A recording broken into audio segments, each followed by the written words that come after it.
मैंने आपको बताया था कि हमारे जितने भी आपके आरबीआई के पास कमेटीज थी, आरबीआई के पास कमेटी कौन कौन सी थी? 3 आरबीआई के पास कमेटी थी ना, जिसके बारे में मैंने आपको बताया था कि एसीडी, आरपीसीसी और एआरडीसी, ये तीनों कमेटीज किसको सौंप दी गई थी? नाबार्ड को सौंप दी गई थी। क्या सबको आवाज आ रही है मेरी?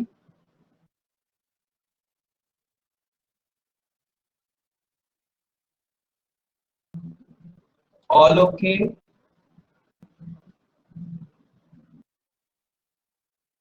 ओके, तो बस थोड़ा सा रिवीजन ले रहे हैं, फिर हम चलते हैं आज के टॉपिक पर।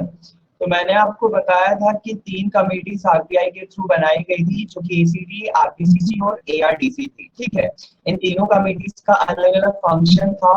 वो सारे फंक्शन अब कौन कर रही थी? ये तीनों कमेटीज कर रही थी on the behalf of NABARD. ठीक है, जैसे ही तीनों कमेटीज को सौंपा गया, उसके बाद हुआ क्या? नाबार्ड के मैंने आपके फंक्शंस बताए थे कि 3 मेनली फंक्शन थे नाबार्ड के। One is of your refinancing, developmental और क्रेडिट डिलीवरी। क्रेडिट करना, साथ के साथ लोन, और आपकी जितनी भी मैंने बताया था कि स्मॉल आपके फाइनेंस से कराना, माइक्रो फाइनेंस कराना, साथ के साथ रीफाइनेंसिंग कराना, और आपके डेवलपमेंटल फंक्शन जितने भी है, कौन करता है? नाबार्ड करता है। ठीक है, एग्रीकल्चर सेक्टर में और रूरल रीजन में। उसके साथ मैंने आपको बताया था कि हमारे आरबीआई के कुछ एसोसिएट्स एंड सब्सिडरीज हैं। ठीक है, एसोसिएट्स में I told you about the word. उसके बाद सब्सिडरीज बताई थी 4, नैपकॉन, स्नैपफिन, स्नैप किसान और एबीएफसी। ठीक है, उसके बाद मैंने बताया था कि नाबार्ड का जो फंड है वो मैनेज करे जाते हैं by the 3 funds management authorities. One is of RIDF, rural infrastructure development fund, LTIF, long term irrigation fund, and the third one is MIF, micro irrigation fund. ठीक है, तो ये तीनों फंड्स मैनेज करते हैं, इनके बारे में हम क्लियर कर चुके थे। उसके बाद मैंने बताया था कि टोटल मेंबर कितने होते हैं इनके बोर्ड ऑफ डायरेक्टर्स में। गवर्नेंस मैंने पूरी आपको बता दी थी। याद है ना क्लास आपको? याद है क्लास की बात आपको? Yes sir. ओके, 14 चलिए मेंबर्स। हाँ हाँ, उसके बाद मैंने आपको बताया था कि देयर वाज ए स्कीम बनाई गई जिसका नाम था लीड बैंक स्कीम। और लीड बैंक स्कीम को बनाया क्यों गया था? ये चेकआउट करने के लिए कि जितनी भी रूरल एरियाज में बैंक्स हैं वो कितने सपोर्टिव हैं, किसके लिए? एग्रीकल्चर सेक्टर के लिए और फार्मर्स के लिए। तो इनको एक अप्रोच दी गई थी, that name was service area approach, और टारगेट एरिया अप्रोच भी बोलते हैं। ठीक है, जिसका काम क्या था कि किसी एक पर्टिकुलर एरिया में जाएगी ये लीड बैंक स्कीम, और वहां पर किसी एक बैंक से पूछताछ करेगी, इन्वेस्टिगेशन करेगी कितने हद तक फाइनेंशियल इंक्लूजन और जो बैंकिंग की बेनिफिट्स हैं वो एग्रीकल्चर सेक्टर में हो रहे हैं और फार्मर्स को दिए जा रहे हैं। तो जब ये देखा गया तो इससे लीड बैंक स्कीम से निकल कर आया इशू कि एक्चुअल में जो रूरल एरियाज के लोग हैं वो बैंकिंग फैसिलिटीज को अवेल कर ही नहीं पा रहे हैं। वो बैंकिंग सेक्टर से पूरी तरीके से क्या नहीं है, पूरी तरीके से इंट्रोड्यूस नहीं है वो। ठीक है, तो हो क्या रहा था कि इस वजह से, लीड बैंक स्कीम की वजह से, कि एक नई टेक्निक या नए बैंक्स के डेवलपमेंट की बात की गई, जिनको हमने रीजनल रूरल बैंक्स की बात की। ठीक है, तो उसके बाद लीड बैंक स्कीम के बाद ये बोला गया कि हर एक रूरल बैंक्स को, मतलब हर एक रूरल एरियाज में हमें क्या करना चाहिए? रीजनल बैंक्स का डेवलपमेंट करना चाहिए। तो हमारे आए थे आरआरबीज। ठीक है, आरआरबीज का एस्टैब्लिशमेंट जो हुआ था वो 1975 में हुआ था, डिस्कस्ड, एंड इनके बैंक एक्ट जो बने वो बाद में बनते 1976 में, जिनका काम था agriculture, trade, commerce and industry, और जितने भी प्रोडक्टिव एक्टिविटीज हैं रूरल एरियाज में उन सब के लिए अपनी करना, उन सब में कोऑर्डिनेट करना, प्रोवाइड कराना क्रेडिट और बाकी की फैसिलिटीज। ठीक है, जैसे ही रीजनल रूरल बैंक्स डेवलप हुए तो मैंने बताया था कि आरआरबीज के डेवलप के लिए आपके सेंट्रल बैंक हेल्प करता है, आपका स्टेट बैंक्स भी हेल्प करते हैं, और साथ के साथ आपके स्पॉन्सर बैंक्स होते हैं। मैंने ये बताई थी बात आपको। ये भी बताया था कि सेंट्रल बैंक का जो शेयर होता है वो कितना होता है? 50%, और आपकी जो स्टेट बैंक का शेयर वो कितना होता है? 15%। सेंट्रल बैंक का, सेंट्रल गवर्नमेंट का शेयर 50% होता है, और आपका स्टेट बैंक का 15%, यानी स्टेट गवर्नमेंट का। और उसके बाद स्पॉन्सर बैंक आते हैं जो कि 35% शेयर करते हैं। ठीक है, जिसमें कि मैंने बताया था ये सारा आपको कि प्रथमा बैंक सबसे फर्स्ट आरआरबी बनी थी, और उसके बाद आपकी अनदर आरआरबीज आई थी। ठीक है, आफ्टर दैट अब देखिएगा, मैंने आपको ये बात तो बता दी थी, आरआरबीज के बनने के बाद आरआरबीज टोटल स्टार्टिंग में कितनी बनी थी, 196 बनी थी, ठीक है। 196 आरआरबीज को अलग अलग एरियाज में जब स्टैब्लिश कर दिया गया, तो वो हर एक अपने अपने लेवल पर वर्क कर रही थी, जिनके जितना जिनके पास अपना फंड था, जितना जिनके पास क्रेडिट था, वो उतना ही लोन प्रोवाइड कर दे रहे थे एग्रीकल्चर सेक्टर के लिए। लेकिन हुआ क्या कि धीरे ना आरआरबीज को मर्ज करने की बात कर दी गई। आरआरबी को मर्ज करने की बात क्यों की गई, क्योंकि ये बोला गया कि अगर दो छोटी छोटी आरआरबीज को मिलाकर एक बड़ी आरआरबीज बना दी जाएगी, तो फाइनेंशियल इंक्लूजन क्या होगा, ज्यादा होगा। यानी जो स्पॉन्सर बैंक होगा ना, दो अलग अलग स्पॉन्सर बैंक दो अलग अलग आरआरबी चला रहे होंगे अगर सपोज करो, तो होगा क्या कि दोनों का फंड अलग अलग जा रहे हैं, तो बेहतर है ना दोनों स्पॉन्सर बैंक मिल जाए, तो दोनों आरआरबीज को भी मर्ज कर दिया जाएगा, तीन आरआरबीज को मर्ज कर दिया जाए, तो होगा क्या उससे कि दो बैंक्स का फाइनेंशियल इंक्लूजन तीन आरआरबीज में अगर जा रहा है, तो वो बड़े लेवल पर काम करेंगे, ठीक है। तो बैंक को मर्ज करके आरआरबीज को मर्ज करके टोटल अराउंड जो मैंने बताया था आपको कि 196 से आपकी 82 आरआरबीज बची थी, फिर 82 को दोबारा मर्ज कर दिया गया था, तो अराउंड आपकी 56 आरआरबीज बची थी, ठीक है। अब ये बोला जा रहा है कि अराउंड और आरआरबीज को मर्ज करना है, कम से कम 36 आरआरबीज से रहने देंगे ऑल ओवर इंडिया, ठीक है। जब ये बात बोल दी गई, तो हुआ क्या कि एक्चुअल में आरआरबी जो ये फंड है ना, आरआरबीज में जो शेयर जाता है सेंट्रल गवर्नमेंट का, स्टेट गवर्नमेंट का, स्पॉन्सर बैंक्स का, इसकी एक लिमिट है। और लिमिट के साथ साथ हमें ये भी देखना होता है कि आरआरबीज जो है वो किसको कितने टाइम के लिए लोन फैसिलिटीज अवेलेबल कराएंगे। तो उसी के लिए हुआ क्या, एक आपका स्कीम तो नहीं कहेंगे, there is a which is named as priority sector lending। priority sector lending इसके बारे में ना बैंक्स के इंटरव्यूज में बहुत बार पूछा जा चुका है, और मेंस में भी डेफिनेटली क्वेश्चन आता है इससे, जिसे हम पीएसएल बोलते हैं, पीएसएल प्रायोरिटी सेक्टर लेंडिंग, ठीक है। तो पीएसएल है क्या, देखिए पीएसएल ना सिंपली सी एक शब्दों में आप एक बात समझिएगा, पीएसएल का मतलब है, ये एक ऐसा ना रूल है बैंक्स के लिए, जिससे कि बैंक्स जो है ना वो आपका लोन प्रोवाइड करेंगे, ठीक है।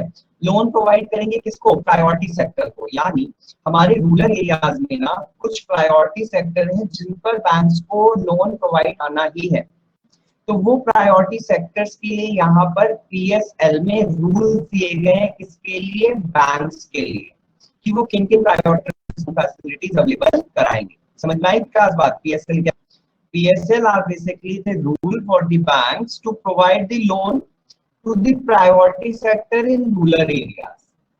Clear class? समझ में आई क्लास बात, PSL क्या है?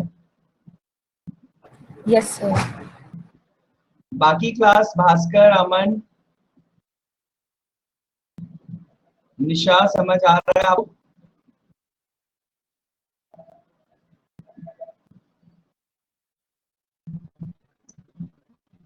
ओके, सो पीएसएल में अब देखिए, पीएसएल यहाँ पर मैंने लिखा भी हुआ है, priority sector are those sector for of a nation which requires timely and adequate credit to grow and to prosper. So this is the mechanism that assures the timely distribution of money in the economy of a country.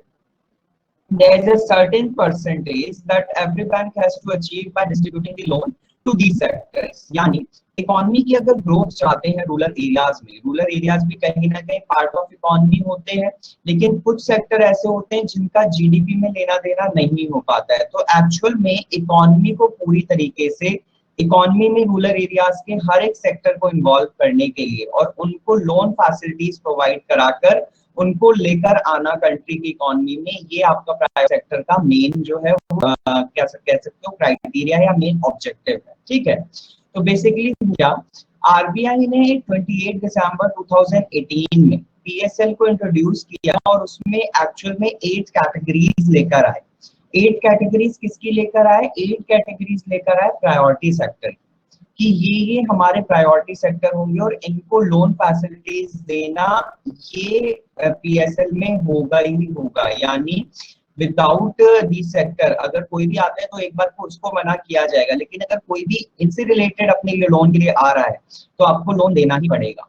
अब ये 8 sectors कौन से थे, these 8 sectors are, first one is agriculture, Second one is micro, small and medium enterprises, export credit, education, housing, social infrastructure, renewable energy and others.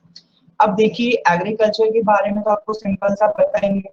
अगर आप उसको याद करना चाहें ना 8 सेक्टर कौन कौन से हैं, तो इसके लिए कॉमन में वर्ड बना हुआ है जिसका नाम है अमी हसरो। अमी हसरो,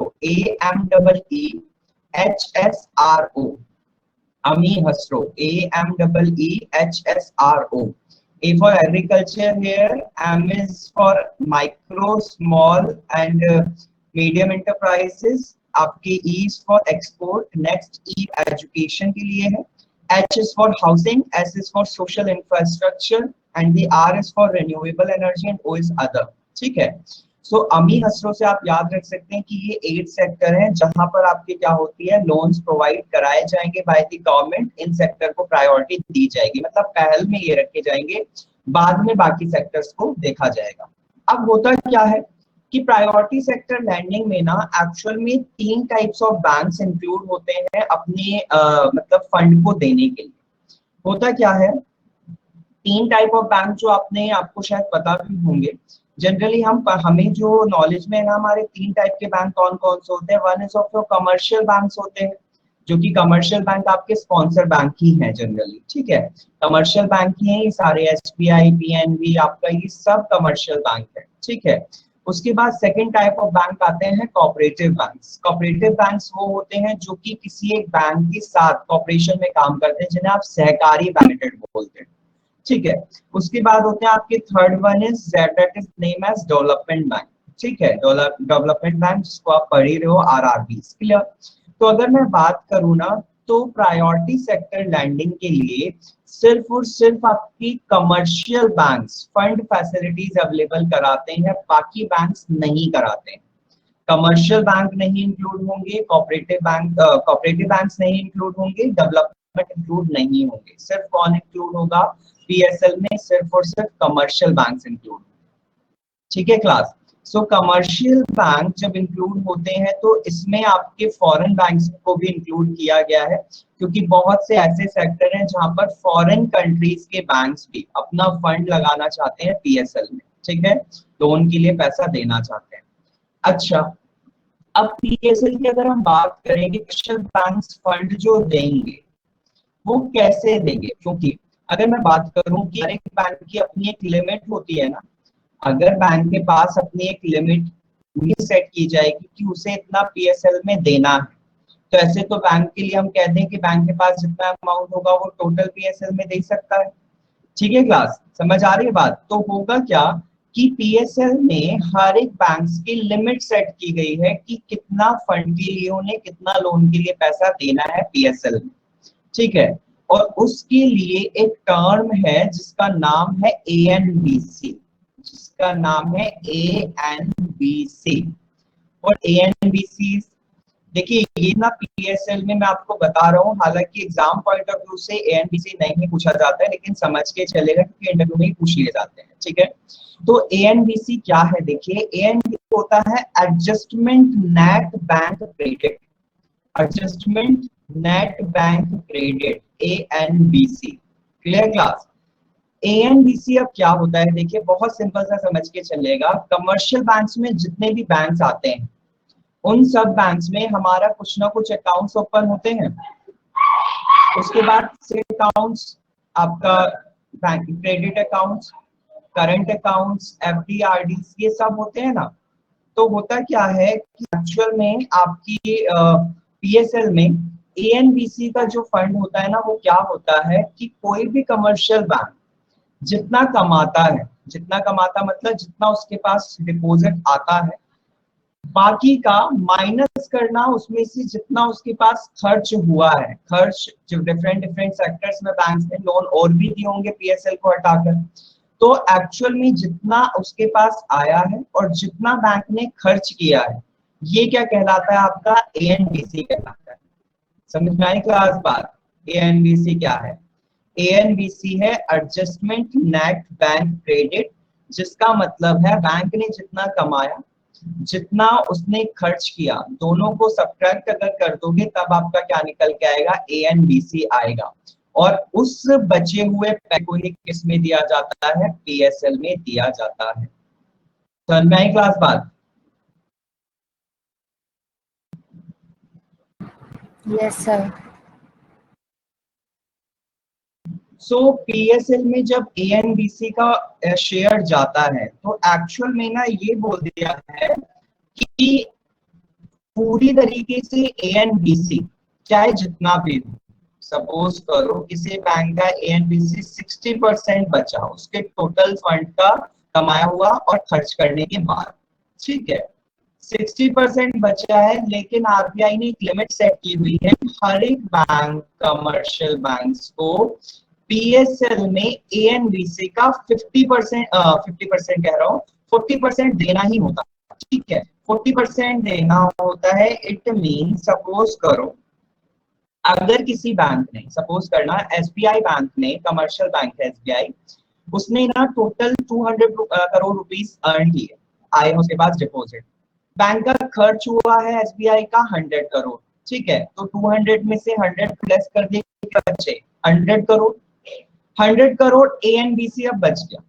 अब 100 करोड़ का 40% एएनबीसी का 40% क्या होगा, पीएसएल में जाएगा, यानी 100 करोड़ का 40% कितना हो गया, 100 करोड़ का 40% आपका कितना हो गया, 40 करोड़ हो 40 गया ना। करोड़। तो 40 करोड़ में से अगर सपोज करो कोई भी बैंक 40 करोड़ ना देकर वो सिर्फ और सिर्फ सपोज करो 35 करोड़ ही दे पाता है, सपोज करना 35 करोड़ ही दे पाता है, 5 करोड़ वो नहीं दे पाता, just because of any reason, किसी वजह से बैंक ने रख लिए 5 करोड़ और उसने सिर्फ 35 करोड़ ही दे दिए, तो होता क्या है कि उस 5 करोड़ को वो बाद में पीएसएल में एज अ पेनल्टी के रूप में देता है, पीएसएल को एज अ पेनल्टी के रूप में देता है, और वो पेनल्टी किसके पास जाती है, वो पेनल्टी जाती है नाबार्ड के आरआईडीएफ में। समझ रहे हो बात क्लास? अब देखो किस तरीके से पीएसएल लिंक कर रहा है। पीएसएल में अगर एनबीसी का 40% फिक्स किया गया है और कोई भी बैंक 40% नहीं दे पा रहा है, तो उसका जितना भी बचा हुआ शेयर है, जब सपोज उसने 35 दे दिया है 5 बच रहा है, तो वो 5 करोड़ रुपए किस में जाएंगे, अब आरआईडीएफ में जाएंगे एज अ पेनल्टी। ठीक है क्लास? ये तो बात हुई नॉर्मल कॉमर्शियल बैंक की। और अगर कॉमर्शियल बैंक में फॉरेन बैंक्स की अगर हम बात करें, क्योंकि फॉरेन बैंक्स भी पीएसएल में पैसा देते हैं, अगर फॉरेन बैंक सपोज करो अपना पैसा नहीं दे पाए, फॉरेन बैंक के साथ भी सेम कंडीशन है कि फॉरेन बैंक्स को भी कितना देना होगा, 40%। फॉरेन बैंक्स जब 40% देते हैं ना, तो होता क्या है कि अगर सेम उनके साथ भी कंडीशन हुई कि 35 दे दिए 5 करोड़ नहीं दे पाए, तो होगा क्या कि वो 5 करोड़ आरआईडीएफ में नहीं जाएगा वैसा पेनल्टी, अब वो जाएगा सिडबी में। ठीक है, क्योंकि फॉरेन बैंक्स को रेगुलेट करने के लिए आपकी कौन है, सिडबी है। तो ये याद रखिएगा कि फॉरेन बैंक्स का जो फंड पेनल्टी तौर पर जाता है वो सिडबी में जाता है, this is the most important thing. And जो आपका कमर्शियल बैंक की पेनल्टी होती है एएनबीसी का, अगर वो कुछ शेयर नहीं दे पाते हैं तो वो किस में जाता है आपका, वो जाता है आरआईडीएफ। Clear class? क्लियर हुआ क्लास?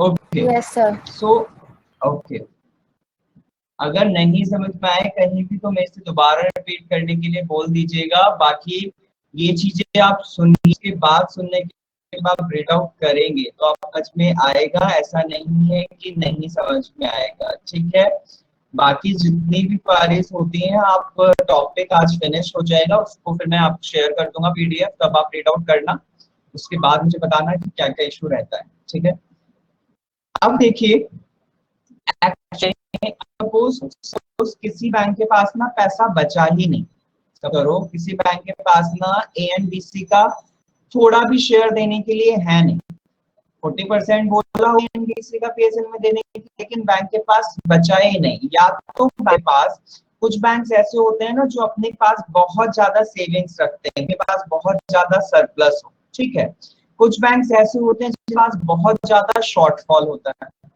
तो होता क्या है, अगर किसी बैंक के पास सरप्लस है तो वो तो एएनबीसी का पार्ट देता रहेगा टाइम टू टाइम, लेकिन अगर किसी बैंक के पास शॉर्टफॉल है, यानी उसके पास पैसा नहीं है कि वो एएनबीसी का 40% तो क्या 5% भी दे सके, तो उसके लिए एक्चुअल में एक प्लेटफॉर्म होता है आरबीआई का, रिजर्व बैंक ऑफ इंडिया का, जिसको ई कुबेर प्लेटफॉर्म बोला जाता है। अब ई कुबेर ट्रेडिंग प्लेटफॉर्म है क्या? ई कुबेर ट्रेडिंग प्लेटफॉर्म वो है जो कि सर्टिफिकेट प्रोवाइड कराता है जिनको बोला जाता है PSL and PSLC priority sector lending certificates. PSLC priority sector lending certificates ये एक्चुअल में क्या करते हैं कि अगर कभी भी कोई बैंक अपने टारगेट को अचीव नहीं कर पाया, जो 40% का उसे टारगेट दिया गया है एएनबीसी के थ्रू, वो बेसिकली अगर टारगेट अचीव नहीं हो पाता है तो इन दिस केस वो क्या कर सकता है, ई कुबेर से पैसा ले सकता है। किस सर्टिफिकेट के थ्रू? पीएसएलसी के थ्रू। समझे क्लास बात? तो PSLC is a kind of a certificate or a paper for which any bank can apply for the loan for the ANBC amount, ठीक है, from the eKuber platform। Clear? तो eKuber platform actual में loan facilities available कराता है जब किसी bank के पास ANBC का शेयर देने के लिए पैसा नहीं होता, तो एक सर्टिफिकेट है, उस सर्टिफिकेट को दिखाकर आपका बैंक क्या कर सकते हैं, लोन ले सकते हैं आरबीआई से। समझे बात क्लास? तो जनरली आरबीआई क्या करता है, आरबीआई ना 4 टाइप्स के पीएसएलसी इश्यूज करता है, यानी 4 टाइप्स के सर्टिफिकेट्स इश्यूज करता है। उन 4 टाइप्स के सर्टिफिकेट्स में कौन कौन से सर्टिफिकेट्स हैं? एक्चुअल में फर्स्ट टाइप ऑफ पीएसएलसी जो इशू किया जाता है वो है एग्रीकल्चर, यानी किसी भी बैंक का अगर प्रायोरिटी सेक्टर एग्रीकल्चर है तो एग्रीकल्चर के लिए वो पीएसएलसी दिखाएगा आरबीआई को, और वो ई कुबेर से क्या कर लेगा, पैसा उधार ले सकता है when there is a shortfall. Clear? उसके बाद PSLC small and marginal farmers के लिए भी बना हुआ है।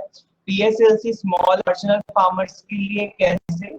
देखिए, स्मॉल फार्मर्स उनको बोला जाता है, मैंने आपको बताया होगा कि स्मॉल फार्मर्स वो होते हैं जिनकी 1 to 2 हेक्टेयर लैंड होती है, कल्टीवेबल लैंड होती है। फाइन। एंड आपकी मार्जिनल फार्मर्स वो होते हैं जिनके सिर्फ और सिर्फ 1 हेक्टेयर तक लैंड होती है, ओनली ऑन 1 हेक्टेयर। ठीक? तो बेसिकली पीएसएलसी उनके लिए भी इशू किया जाता है, वो भी आरबीआई के पास जाकर, आरबीआई के पास तो नहीं जाएंगे ना, कौन जाएगा, एक्चुअल में जिस बैंक के लिए वो अप्लाई कर रहे हैं लोन, जिस आरआरबी से अप्लाई कर रहे हैं वो, तो वहां आरआरबी के पास जाकर वो अपनी ही बात रखेंगे। देन आरआरबी किसके पास जाएंगे, ई कुबेर के पास जाएंगे अपने पीएसएलसी लेकर, पीएसएलसी सर्टिफिकेट्स लेकर। फाइन। उसके बाद पीएसएलसी माइक्रो इंटरप्राइजेस। पीएसएलसी माइक्रो इंटरप्राइजेस का मतलब, देखिए हमारे इंटरप्राइजेस एमएसएमई आप पढ़ रहे हो इतने दिन से, एमएसएमई में micro small and medium enterprises होते हैं ना, तो माइक्रो इंटरप्राइजेस क्या होते हैं, माइक्रो इंटरप्राइजेस होते हैं जिसमें सिर्फ और सिर्फ 10 लाख तक का इन्वेस्टमेंट होता है, उनको हम माइक्रो इंटरप्राइजेस बोलते हैं। क्लियर? और अगर हम बात करें स्मॉल इंटरप्राइजेस की, तो स्मॉल इंटरप्राइजेस वो होते हैं जिसमें कि 10 लाख से 2 लाख तक का इन्वेस्टमेंट, 2 करोड़ तक का इन्वेस्टमेंट होता हो। 10 लाख से लेकर 2 करोड़ तक का जिसमें इन्वेस्टमेंट हो तो कहलाते हैं small enterprises. And medium enterprises वो होते हैं जिनमें 2 करोड़ से लेकर 5 करोड़ तक का इन्वेस्टमेंट होता है। Clear class? और ये बेसिकली इन्वेस्टमेंट जिस पर है, बाकी अलग अलग बेसिस पर भी इंटरप्राइज होते हैं, लेकिन आप सिर्फ इतना ही समझिएगा कि इन्वेस्टमेंट अगर लग रहा है तो इन्वेस्टमेंट बेसिस पर 3 टाइप के micro small and medium enterprises होते हैं।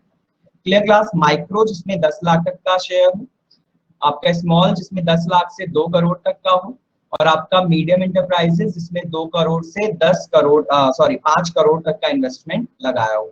ठीक है? तो वहां पर भी क्या हो सकता है, पीएसएलसी दिखाकर ई कुबेर से क्या किया जा सकता है, लोन इशू कराया जा सकता है। Clear class? उसके बाद आता है PSLC in general. Next type of, fourth type of PSLC आता है जनरल, और जनरल में आते हैं बाकी बचे हुए सेक्टर। आपने 8 सेक्टर पढ़े ना प्रायोरिटी सेक्टर्स के, एग्रीकल्चर, आपका हाउसिंग पढ़ा है आपने, एजुकेशन भी पढ़ा है आपने, एक्सपोर्ट ट्रेडिंग भी पढ़ा, अभी पीछे 8 पढ़ा है ना, अमी हस्सो। उनको इन तीनों से हटाकर, agriculture, small and marginal farmer और माइक्रो इंटरप्राइजेस को हटाकर जितने भी सेक्टर बचे, अब वो फोर्थ टाइप में आते हैं पीएसएलसी जनरल। ठीक है क्लास? सो ये पीएसएलसी एक टाइप का सर्टिफिकेट्स है, ये याद रखिएगा, इसके बारे में भी पेपर में आ चुका है और इंटरव्यू में ये चीजें मोस्ट वांटेड है, पूछी जाती पीएसएलसी के बारे में। और ये मोस्ट ऑफ दी क्लासेस में आपको नहीं बताया जाएगा, क्योंकि बहुत डीप बातें हैं जो मैं बता रहा हूँ आपको कि कैसे पीएसएलसी इश्यूज होते हैं और किन किन सेक्टर्स पे इश्यूज होते हैं, ठीक है।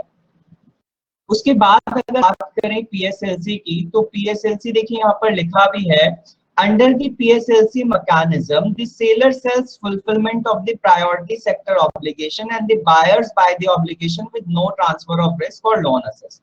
एक्चुअल में पीएसएलसी मैकेनिज्म ऐसा है कि इसमें कोई रिस्क नहीं रहता ट्रांसफर का। इट मींस अगर किसी इंसान को कुछ खरीदना है तो वो आसानी से जाकर वहां से खरीद सकता है, अगर उसके पास सरप्लस है तो भी खरीद सकता है, अगर शॉर्टफॉल है तो भी खरीद सकता है, पीएसएलसी के थ्रू पैसा ले सकता है, मतलब खरीदना इन द सेंस ले सकता है। तो यहाँ पर कोई भी लोन असिस्ट का क्या होता है, रिस्क नहीं होता। क्लियर। उसके बाद अगर हम बात करें, पीएसएलसी एक्सपायर होता है एवरी 31st को, हर साल की 31 मार्च को एक्सपायर होता है, और एक्चुअल में नया पीएसएलसी इशू किया जाता है नेक्स्ट ईयर के लिए। तो फाइनेंशियल ईयर टू ईयर चलता है ये, आपका अप्रैल 1 को इशू जाएगा, मार्च 31 तक लास्ट होगा। इस तरीके से पीएसएलसी इशू होता है। क्लियर, क्लियर हुआ class, what is PSLC? Yes sir.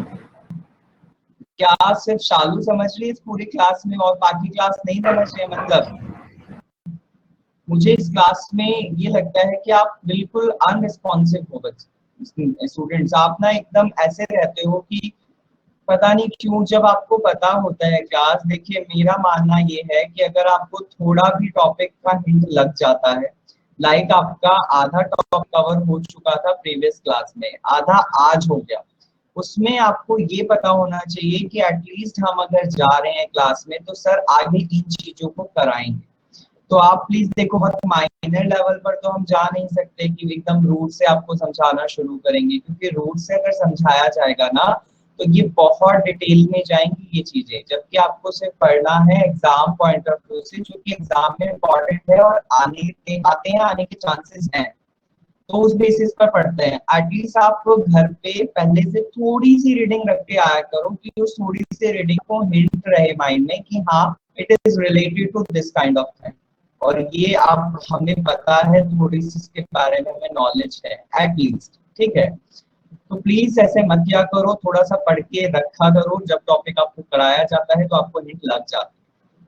उसके बाद हम करें, देखिए पीएसएलसी की थोड़ी सी, तो पीएसएलसी को सबसे पहले हाँ जी पीडीएफ मिल जाएगा निशा जी, पीडीएफ मिल जाएगा, बस पीडीएफ के पीछे तो आप पड़े रहते हो, पीडीएफ मिलेगा सर या नहीं मिलेगा, पीडीएफ डेफिनेटली मिलेगा, लेकिन एटलीस्ट जो मैं बोलता हूँ पहले वो तो समझ लिया करो। पीडीएफ मिलने के बाद पीडीएफ को पढ़ना इज इजी थिंग, ठीक है, आपको स्पून फीडिंग हो गया, पीडीएफ दे दिया, लेकिन उससे पहले आपको थोड़ा बहुत तो खुद से भी करना चाहिए ना फर्स्ट क्लास।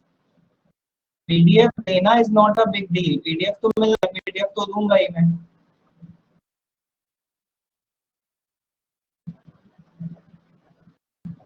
देखिए पीएसएलसी को सबसे पहले जो रेकमेंड किया था वो रघुराम राजन कमेटी 2009 में रेकमेंड किया गया था, ठीक है। इन्होंने बहुत सारे फाइनेंशियल सेक्टर रिफॉर्म्स बनाए हुए हैं, और इसीलिए इन्होंने ये भी एक प्रायोरिटी सेक्टर की लैंडिंग के लिए ये सर्टिफिकेट इशू कराने के लिए बात रखी थी, रेकमेंड किया था। तो ये क्वेश्चन भी आ रखा है पेपर में कि पीएसएलसी को इशू करने के लिए कौन सी कमेटी ने रेकमेंड किया है, रघुराम राजन कमेटी 2009 में, जिन्होंने बहुत सारे फाइनेंशियल सेक्टर रिफॉर्म्स बनाए हैं, यानी ऐसे सुधार किए इन्होंने। वो फाइनेंशियल सेक्टर रिफॉर्म्स क्या है वो भी मैं आपको बताऊंगा, ठीक है, इनका भी पीडीएफ मैं आपको दूंगा। उसके बाद RBI under the governorship of doctor Raghurajan laterally comprehensively revised the priority sector guidelines in April 2015। बाद में रघुराम राजन कमेटी के थ्रू इस प्रायोरिटी सेक्टर को गाइडलाइंस इसको अप्रूव किया गया और ज्यादा चेंज किया गया था, रिवाइज किया गया इन अप्रैल 2015 में, which provided the introduction of PSLC। PSLCs को इश्यूज करने के लिए इन्होंने बहुत सारे ऐसे इंस्ट्रक्शंस दिए जो मैंने अभी बताए हैं कि किस किस सेक्टर्स को इशू करना है, कितना उनका एंटरप्राइजेस में कितना इन्वेस्टमेंट होना चाहिए, ये सारी चीजें। On 7th April 2016, RBI instruction on trading in PSLC, और जनवरी 7 अप्रैल 2016 को आरबीआई ने इनको ट्रेड में लाना शुरू कर दिया था पीएसएलसी में, यानी कि आप बैंक सेल एंड परचेज के थ्रू भी क्या कर सकते हैं, पीएसएलसी में हेल्प कर सकते हैं। कोई पीएसएलसी को खरीदना चाहता है तो खरीद सकता है, पीएसएलसी को अपनी बेचना चाहता है तो बेच भी सकता है। ये भी आपका किसमें बात कर दी गई, आरबीआई में इशू कर दी गई। ठीक है class. So this is all about your NABARD. ये आपका टोटल है नाबार्ड के बारे में कि नाबार्ड कैसे फंक्शन करता है, नाबार्ड की कमिटीज कौन कौन सी है, नाबार्ड के एसोसिएट्स, सब्सिडरीज, नाबार्ड में आरआरबीज, पीएसएलसीज, लीड बैंक स्कीम, ये सब आपको याद रखनी है, इन सब से क्वेश्चंस बनते हैं। ठीक है क्लास। बाकी क्वेश्चंस की बात रहेगी, क्वेश्चंस के लिए मैं बोल ही चुका हूँ, आपकी डिस्कशन होगा क्वेश्चंस का, कुछ टॉपिक्स डन होने तो फिर उसके बाद जैसे ही मुझे लगेगा कि अब थोड़ा सा सिलेबस डाउन हो गया है तब मैं क्वेश्चंस लाना शुरू करूंगा। पहले मेरा मेन मोटिव है कि आपको सिलेबस पूरा कराया जाए कि कहाँ कहाँ से कौन कौन से टॉपिक से क्वेश्चंस बनते हैं, तो वो टॉपिक्स का पूरा कंसेप्ट क्लियर हो जाए। ठीक है क्लास। सो आज मैं कुछ न्यू टॉपिक नहीं स्टार्ट करूंगा, लेकिन आज मैं आपको ना गवर्नर्स एंड सीएम्स करा रहा हूँ स्टेट्स के। ठीक है क्लास। क्योंकि governor and CM static GK का पार्ट है, वो आपका स्टैटिक में पूछ लिया जाता है, वो आप डायरेक्टली भी याद कर सकते हो, ऐसे तो कोई इशू नहीं है, लेकिन मेरा मानना ये है कि थोड़ा सा मैं उसको करा दूंगा तो ज्यादा सही रहेगा। ठीक। So give me 1 minute, just मैं स्लाइड अपलोड कर दूं।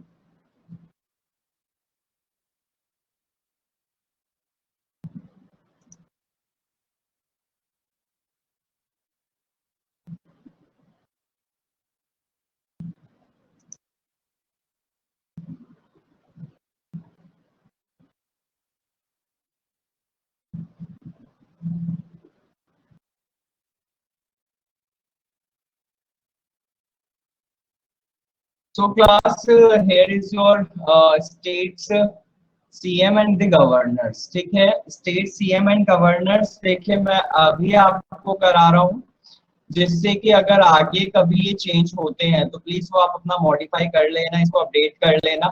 बाकी ये याद करने के लिए मैं ट्रिक भी देता चलूंगा, तो सुनते चलिएगा और लिखते भी चलिएगा क्योंकि यहाँ पर ट्रिक्स मेंशन नहीं की है। ठीक है। तो देखिए आंध्र प्रदेश का सीएम, आंध्र प्रदेश के सीएम की अगर बात करें तो वाई एस जगन मोहन रेड्डी, और आपके गवर्नर कौन है, विश्वभूषण हरिचंदन। ठीक है। इसके लिए आप ट्रिक लिख सकते हैं आंध्र प्रदेश में, आंध्र प्रदेश का लिख सकते हैं ट्रिक, अंधेरे में जगमगाते हैं भूषण, अंधेरे में जगमगाते हैं भूषण, जिसमें कि चीफ मिनिस्टर आपके कौन हो गए, अंधेरे में जगमगाते, जगमगाते इज बेसिकली जगमोहन रेड्डी, और भूषण इज फॉर विश्वभूषण हरिचंदन। ठीक है क्लास।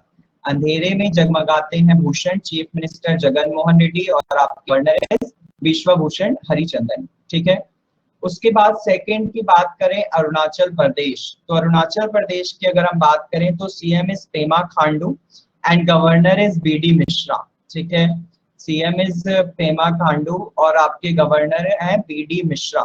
तो इसके लिए आप ट्रिक लिख लीजिएगा, अरुणा प्रेम दी है मिश्रा से, अरुणा प्रेम करती है मिश्रा से, अरुणा प्रेम, अरुणा इज फॉर अरुणाचल प्रदेश, प्रेम करती पेमा खांडू, और मिश्रा इज बीडी मिश्रा। लिख रहे हो क्लास सब, अरुणा प्रेम करती है मिश्रा से, लिख रहे हो क्लास। ओके। तो अरुणा इज अरुणाचल प्रदेश, प्रेम करती Prema Khandu, and BD Mishra is Mishra. ठीक है। आफ्टर दैट असम, असम की सीएम है सर्बानंद सोनोवाल। नो नो, असम के सीएम आपके चेंज हो गए हैं, असम की ये एक्चुअली में 1 मंथ पहले की लिस्ट है मेरे पास, इसी का बस चेंज करना है आपको असम का। असम की सीएम का नाम बताइए, चेंज हुआ है परसों संडे वाले दिन, सैटरडे वाले दिन। क्लास असम की सीएम नाम, आप बिल्कुल अपडेट नहीं हो क्लास।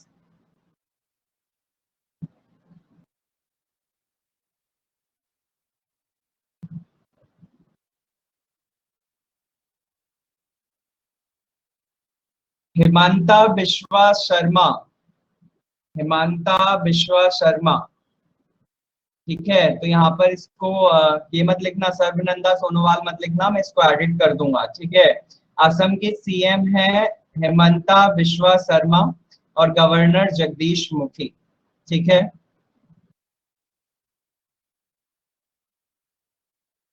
ठीक, तो इसको इस तरीके से याद कर लेना। औसम लग रहा है, औसम लग रहा है, हिमंत बिश्वा का सोने वाला मुख। औसम लग रहा है, हिमंत बिश्वा का सोने वाला मुख। तो हिमंत बिश्वा नाम तो सीएम का डायरेक्ट आ ही गया, सोने वाला मुख इस जगदीश मुखी। ठीक है, उसके बाद नेक्स्ट आता है बिहार। बिहार की बात करें तो बिहार के CM Nitish Kumar and governor is Phagu Chauhan. तो बिहार के लिए ट्रिक याद रखिएगा, बिहार में नीतीश आए फागुन के त्योहार में। फागुन इस होली वाला मंथ होता है ना, मार्च, उसे फागुन बोलते हैं हिंदी मंथ में। तो बिहार में नीतीश आए फागुन के त्योहार में। बिहार में नीतीश आए फागुन के त्योहार में, नाम से पता चल रहा होगा, Nitish is for CM and the governor Phagu, Phagu is for Phagu Chauhan. ठीक है, उसके बाद नेक्स्ट आता है आपका छत्तीसगढ़। छत्तीसगढ़ के सीएम भूपेश बघेल और आपकी गवर्नर है अनुसुईया उके। ठीक है, गवर्नर आपके भूपेश बघेल और आप सॉरी सीएम आपके भूपेश बघेल और गवर्नर आपके अनुसुईया उके। छत्तीसगढ़ के लिए ट्रिक लिखिएगा, 36 बाघ की कहानियों को अनसुना कर दिया। 36 बाघ की कहानियों को अनसुना कर दिया। छत्तीसगढ़ के लिए बाघ इज फॉर भूपेश बघेल, अनसुना कर दिया अनुसुईया उके। क्लास आ रहे हो या मैं और धीरे बोलूं? क्लास आप लिख पा रहे हैं? Class fine sir. ओके। 36 की भाग की कहानियों को अनसुना कर दिया। आफ्टर दैट गोवा की बात करें, गोवा के CM Pramod Sawant and governor Bhagat Singh Koshyari. ठीक है, तो गोवा के सावन में भगत ने भी शायरी सुनाई। गोवा के सावन में भगत ने भी शायरी सुनाई। गोवा के सावन इज फॉर सावंत, प्रमोद सावंत, और भगत ने भी शायरी सुनाई, भगत सिंह कोश्यारी। भगत ने शायरी सुनाई का मतलब भगत सिंह कोश्यारी। ठीक है, थोड़ा सा लिंक करने की कोशिश कीजिएगा। आई नो कि ये थोड़ा सा अजीब होगा, लेकिन या तो आप डायरेक्ट याद करिए, otherwise you can do it by my own way, तो आप इससे भी कर सकते हैं, इट्स अप टू यू। ठीक है, after that another one is Gujarat. Gujarat के सीएम विजय भाई आर रूपानी और गवर्नर आचार्य देवव्रत। ठीक है, तो लिखिएगा इसके लिए ट्रिक आपके गुजरात के लिए, गुजरात में विजय होता है देव के व्रत रखने से। गुजरात में विजय होता है देव व्रत रखने से। तो गुजरात के लिए विजय होता है विजय भाई आर रूपानी के लिए, और देव के व्रत रखने का मतलब आचार्य देवव्रत। ठीक है, आचार्य देवव्रत। उसके बाद आते हैं हरियाणा। हरियाणा के सीएम मनोहर लाल, गवर्नर सत्यदेव नारायण भाई। ठीक है, तो हरियाणा के लिए ट्रिक देखिएगा, सॉरी हरियाणा के लिए आप डायरेक्ट याद करना, देयर इज नो ट्रिक। ठीक है, हरियाणा के लिए नहीं है, हिमाचल प्रदेश के लिए है, तो हरियाणा के लिए आप ऐसे ही रखो। उसके बाद आता है, या आप बनाने की कोशिश कर लेना। ठीक है, उसके बाद हिमाचल प्रदेश पे आते हैं। हिमाचल प्रदेश की सीएम जयराम ठाकुर और गवर्नर बंडारू दत्तात्रेय। बंडारू दत्तात्रेय। ठीक है, तो हिमाचल प्रदेश के लिए ट्रिक है, हिमाचली ठाकुर घर दारू लेने। हिमाचली ठाकुर घर दारू लेने। हिमाचल प्रदेश और हिमा, ठाकुर के घर जयराम ठाकुर, और दारू लेने बंडारू दत्तात्रेय। ठीक है, बंडारू दत्तात्रेय दारू के लिए। ठीक है class, after that another one is Jharkhand. Jharkhand के CM is Hemant Soren. Hemant Soren CM, governor Draupadi Murmu. तो लिखिएगा झारखंड के लिए, झारखंड में हेमंत ने द्रौपदी को मोमोज खिलाए। झारखंड में हेमंत ने द्रौपदी को मोमोज खिलाए।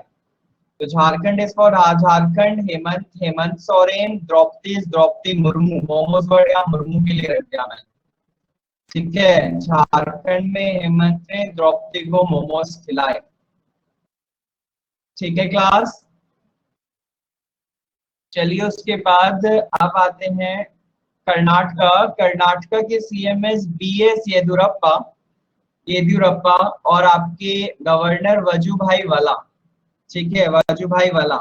तो लिखो इसके लिए ट्रिक, ना करो नाटक, यदि ये पापा को पता चला तो भाई वाट लग जाएगी। ना करो नाटक, यदि पापा को पता चला तो वाट लग जाएगी। ना करो नाटक, यदि पापा को पता लगा, यदि इस फॉर येदुरप्पा, यदि पापा को पता लगा तो भाई वाट लग जाएगी।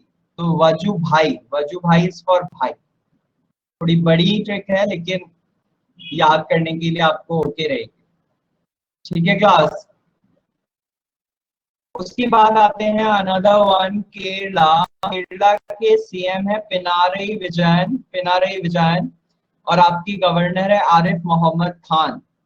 ठीक है, तो केरला के लिए ट्रिक लिखिएगा, केरला का जूस पिया खान ने, केरला का जूस पिया खान ने।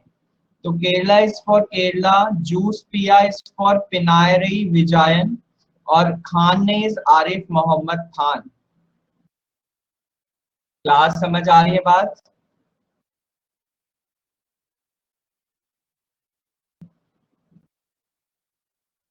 ओके।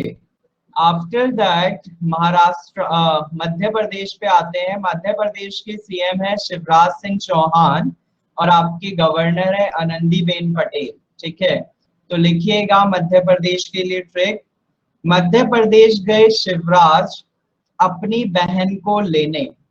मध्य प्रदेश गए शिवराज अपनी बहन को लेने। तो मध्य प्रदेश इस फॉर मध्य प्रदेश, शिवराज शिवराज सिंह चौहान, बहन को लेने आनंदीबेन पटेल। मध्य प्रदेश गए शिवराज अपनी बहन को लेने। ठीक है क्लास।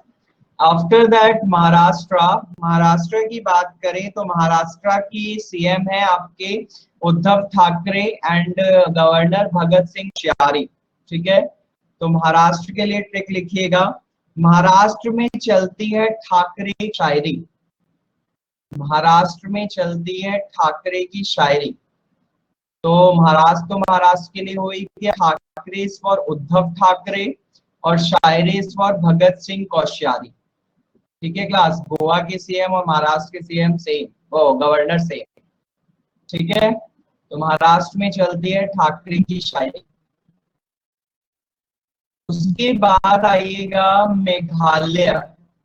मेघालय की बात करें तो मेघालय सॉरी मणिपुर, मणिपुर की बात करें तो मणिपुर की सीएम है एन बीरेन सिंह, और आपके गवर्नर है नजमा हेपतुल्ला। ठीक है, तो मणिपुर के लिए लिखिएगा, मणि मिली बीरेन को, नजमा ने हल्ला कर दिया। मणि मिली बीरेन को, नजमा ने हल्ला कर दिया। तो Mani is for Manipur, Biren is for N Biren Singh, Najma ने हल्ला कर, नजमा हेपतुल्ला। ठीक है, मणि मिली बीरेन को, नजमा ने हल्ला कर दिया। क्लास ऑल ओके, समझ आ रहा है?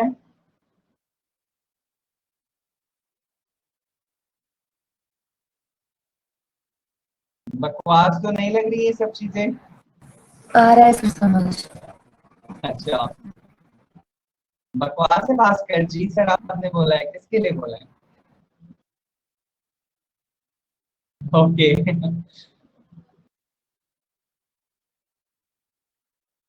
उसके बाद बात करते हैं मेघालय की। मेघालय की सीएम है कॉनरेड कोंगकल संगमा। ठीक है, और आपके गवर्नर है सत्यपाल मलिक। मेघालय के लिए ट्रिक लिखिएगा, मेघ का संगम सत्य बोलने से। मेघ का संगम सत्य बोलने से। तो Megh is for Meghalaya, Sangam is for Konkal Sangma, Sangam, और सत्य बोलने सत्यपाल मलिक। मेघ का संगम सत्य बोलने से। ठीक है, उसके बाद नागालैंड, नागालैंड की नेफ्यू रियो। उसके बाद गवर्नर है आपके, सॉरी सॉरी मिजोरम रह गया ना, मिजोरम के सीएम है पू जोरम थंगा, और आपके गवर्नर है PS श्रीधरन पिल्लई। ठीक है, PS श्रीधरन पिल्लई। तो मिजोरम के लिए ट्रिक लिखिएगा, मिजोरम का तांगा करता है सीधा रन। मिजोरम का तांगा करता है सीधा run. Mizoram is for Mizoram का तांगा, तांगा इज फॉर जोरम तांगा, और सीधन इज फॉर श्रीधरन पिल्लई। सीधा रन मतलब स्ट्रेट दौड़ता है, सीधा रन। ठीक है, तो मिजोरम का तांगा करता है सीधा रन। उसके बाद आता है नागालैंड। नागालैंड के सीएम है नेपू रियो और आपके गवर्नर है RN रवि। ठीक है, RN रवि। तो आपके नागालैंड के लिए फिर याद रखिएगा, नाग से डरता है नेफ्यू रिवा को और रवि को। नाग से डर लगता है नेफ्यू रिया को और रवि को। नेफ्यू ये इंग्लिश वाला नेफ्यू, भतीजे वाला। ठीक है, नाग से डर लगता है नेफ्यू रिया को और रवि को। समझ आ गया होगा, नागालैंड नाग के लिए नेफ्यू इसको नेफ्यू रियो, नेफ्यू रिया। ठीक है, और रवि तो रवि, RN रवि। ठीक है, after that is Orissa. Orissa की इज नवीन पटनायक और आपके गवर्नर गणेशी लाल। तो उड़ीसा के लिए लिखिएगा, दिशा की नई साड़ी पटना से लाए गणेशी लाल। दिशा की नई साड़ी पटना से लाए गणेशी लाल। तो दिशा इज फॉर उड़ीसा की नई साड़ी, नई साड़ी पटना से, पटना इज फॉर नवीन पटनायक। नई साड़ी पटना, नवीन पटनायक, और आपकी गणेशी लाल, गणेशी लाल तो है। ठीक है, उड़ीसा के लिए दिशा की नई साड़ी पटना से लाए गणेशी लाल। After that Punjab. पंजाब की अगर बात करें तो पंजाब की सीएम कैप्टन अमरिंदर सिंह और गवर्नर VP सिंह बदनौर। ठीक है, तो इसके लिए ट्रिक लिखिएगा, पंजा सिंह का पड़ा बड़ा जोर। ठीक है, पंजा सिंह का पड़ा बड़ा जोर। तो पंजा से, पंजा is for Punjab, Singh is for captain Amarinder Singh, पड़ा बड़ा जोर। पड़ा बड़ा जोर इज बेसिकली आपका VP सिंह बदनौर। ठीक है, मतलब मैच करने की कोशिश करना इसको यहाँ पर। ठीक, VP सिंह बदनौर। उसके बाद राजस्थान। राजस्थान के सीएम अशोक गहलोत और आपके गवर्नर कलराज मिश्रा। ठीक है, तो राजस्थान के लिए ट्रिक, राजस्थान में सब है शौक में। राजस्थान में सब है शौक में, लोथ, लोथ लोथ लेटने वाला लोथ, क्योंकि कल करेगा मिश्रा राज। राजस्थान में सब है शौक में लोथ, क्योंकि कल करेगा मिश्रा राज। तो राजस्थान इज राजस्थान, शौक में लोथ अशोक गहलोत, और आपके मिश्रा राज का मतलब Kalraj Mishra. After that is Sikkim. Sikkim के सीएम का नाम है PS गोले और आपके गवर्नर गंगा प्रसाद। सिक्किम के लिए लिखिएगा, सिक्किम के गोले प्रसाद जैसे होते हैं। सिक्किम के गोले प्रसाद जैसे होते हैं। तो गोले इस फॉर PS गोले और प्रसाद जैसे गंगा प्रसाद। ठीक है, आफ्टर दैट तमिलनाडु। तमिलनाडु के सीएम थिरुविदापति के पलानी स्वामी और आपके गवर्नर बनवारी लाल। तो लिखिएगा, तमिल के स्वामी बड़े लाल होते हैं। तमिल के स्वामी बड़े लाल होते हैं। तो तमिल के स्वामी, स्वामी इस फॉर पलानी स्वामी और लाल इस फॉर बनवारी लाल। स्वामी लाल मतलब बनवारी लाल पुरोहित नाम है ना इनका पूरा, तो बनवारी लाल पुरोहित। उसके बाद आते हैं तेलंगाना। तेलंगाना की बात करें तो तेलंगाना के सीएम है के चंद्रशेखर राव और आपके गवर्नर हैं तमिलिसई सौंदरराजन। तेलंगाना के चंद्र तमिली से हैं। तेलंगाना के चंद्र तमिली से हैं। तो तेलंगाना के Chandra, Chandra is for Chandrashekhar, Tamili is for Tamilisai Soundararajan. ठीक है क्लास। उसके बाद आता है आपका त्रिपुरा। त्रिपुरा के सीएम आपके बिप्लब कुमार और गवर्नर देव रमेश बाइस। ठीक है, तो त्रिपुरा में लव किया रमेश ने, त्रिपुरा में लव किया रमेश ने, तो त्रिपुरा के लिए लव इज फॉर लव, और रमेश तो रमेश है, त्रिपुरा में किया रमेश ने। आफ्टर दैट यूपी के सीएम योगी आदित्यनाथ, आपकी गवर्नर आनंदीबेन पटेल। तो यूपी में लिखा उत्तर की तरफ योग करने से आनंद मिलता है, उत्तर की तरफ योग करने से आनंद मिलता है, तो उत्तर इस उत्तर प्रदेश, योग करना योगी आदित्यनाथ, आनंद मिलता है आनंदीबेन पटेल। उत्तर की तरफ योग करने से आनंद मिलता है। लिख लिया क्लास? उसके बाद आइए उत्तराखंड पर। उत्तराखंड के सीएम त्रिवेंद्र सिंह रावत और आपके गवर्नर बेबी रानी मौर्य। तो उत्तराखंड त्रिवेंद्र की बेबी का नाम रानी है, उत्तराखंड के त्रिवेंद्र की बेबी का नाम रानी है। तो Uttarakhand is for Uttarakhand, Trivendra is for Trivendra Singh Rawat, Baby Rani, baby का नाम रानी है। ठीक है क्लास? उसके बाद आता है वेस्ट बंगाल। वेस्ट बंगाल की CM is Mamata Banerjee and governor Jagdeep Dhankhar. तो वेस्ट बंगाल की ममता जगदीप की धड़कन है, वेस्ट बंगाल की ममता जगदीप की धड़कन है।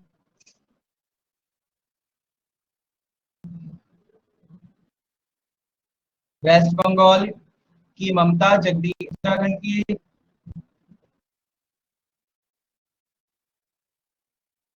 अरे ये तीरथ ही है, सॉरी भास्कर, ये त्रिवेंद्र नहीं है, तीरथ ही है। इसे तीरथ ही कर लेना, ठीक है, और उसमें आप कर लेना तीरथ की बेबी का नाम रानी है। ठीक है,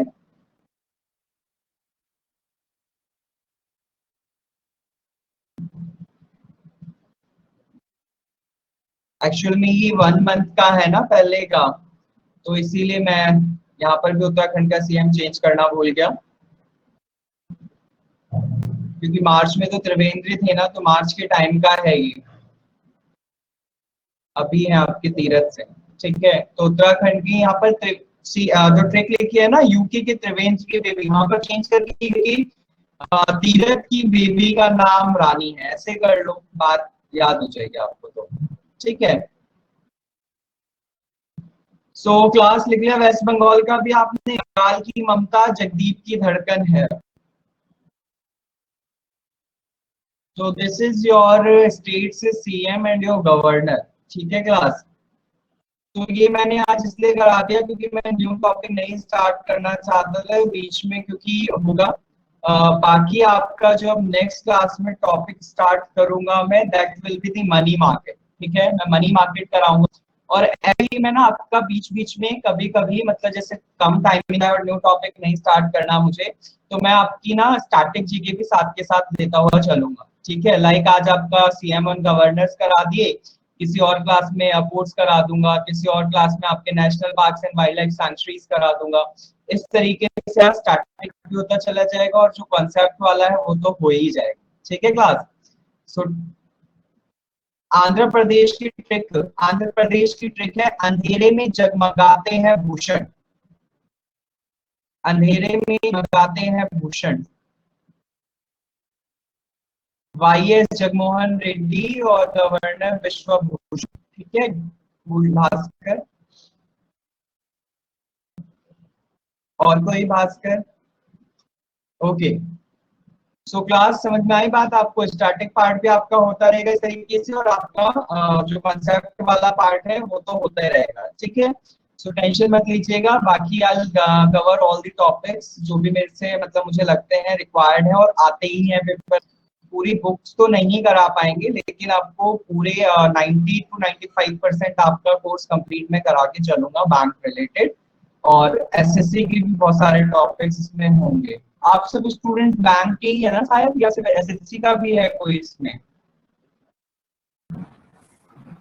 Sir, I am for SSC.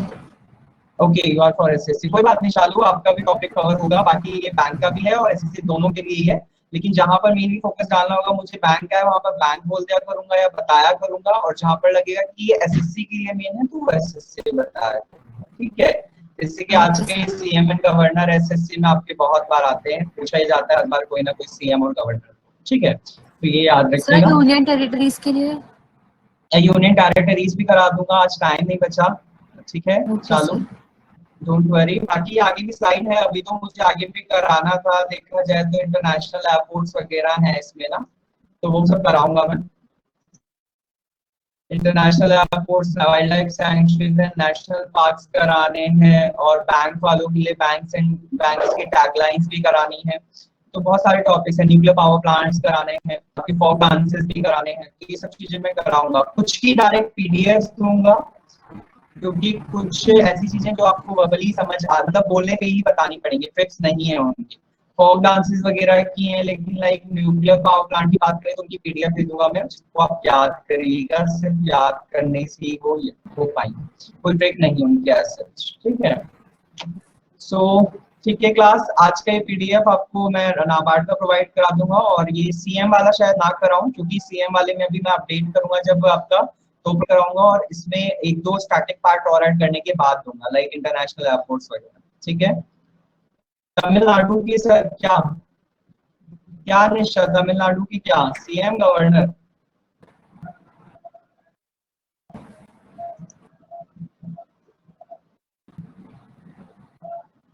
Tamil Nadu की ट्रिक मैंने बताई नहीं है, तमिलनाडु की ट्रिक मैंने बताई तो है, तमिल के स्वामी बड़े लाल होते हैं, तमिल के स्वामी लाल होते हैं, स्वामी इज फॉर पलानी स्वामी और लाल इज फॉर बनवारी लाल, ठीक है। Okay, so that's all for today, thank you class, ठीक है, मिलेंगे नेक्स्ट क्लास सर में। एक हाँ जी, ऊपर वाला दिखा दो एक बार, इससे पहली स्लाइड। पर ओके, जी ओके सर।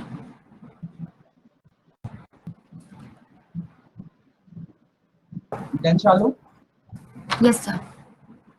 ओके, ठीक है class, thank you so much today, thank you so much. Thank you sir.